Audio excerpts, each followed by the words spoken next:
So we're going to talk about business cards. There's a handful of just general pointers we would always suggest when you're thinking about your business cards. A lot of companies have standard templates that you can use. If you like that and you have that available, highly recommend it. Even so, here's a handful of things to consider. One, your picture. We have another video where we talk about your headshots, but you want to make sure your picture is the right resolution. You don't want it to be grainy. Make sure it fits on the card properly. In addition to the picture, we encourage you to think about your email address.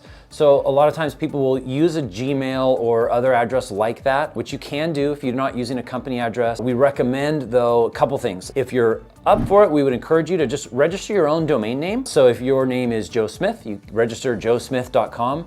joesmith.com is probably taken, but if your name is a little bit more unique, or you can get some version of that, and you can be joe@joesmith.com. We think that's a pretty professional image. It works with you forever. Regardless of your company, if you ever change companies, you have something that you're not changing at that point. If you are using like a Gmail address, for example, then one thing to think about is just make sure everything before the @ sign sounds professional. So it either needs to clearly be your name or it just needs to sound professional. So a lot of times people have emails that were fun with their friends back in college or whatever it might be, but they really don't inspire a lot of confidence as far as it comes to just kind of the gravity of what it means to represent someone in the real estate transaction. So you want that to be professional. Also, it just should be clear. It's really easy to have a lot of clutter on a business card. And there's so many design tools, whether it be Canva or a lot of other things, where if you just kind of overdoing it, you can make it actually hard to read, as long as the main point of your business card is really clear, which is who are you, what do you do, and how does someone get in contact with you? Of course, for compliance reasons, you always need to have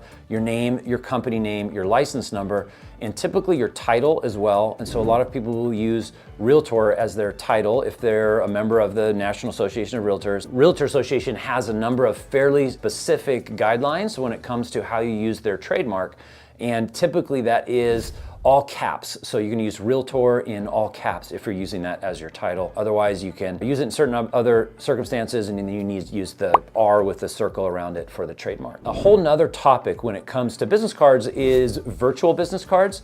So once you join the multiple listing service and association locally, a lot of those around the state, around the country, have their own virtual business cards that you have access to without additional payment, just by virtue of being a member of the local MLS or association. So we encourage you to look for those. We're not mentioning the names here because they vary based on which MLS or which association you're part of. You may actually have access to more than one of those, but there's a lot of good uses for those things. They allow you to do some lead capture and lead tracking. So rather than handing someone a card and you may or may not ever see them again, these give you that opportunity to have a slightly different conversation. Something like, hey, I use an electronic card. What's your number? I'll text it to you right now. And then you can send them your electronic card, has some additional information, have some information as well. You don't have to do that, but there's a lot of things that like that if that works for you, definitely explore that kind of whole set of virtual cards. Others are a physical card that you can tap to someone's phone using the RFID technology in the most new phones. So you're seeing some more of those coming on the market. They do some interesting things.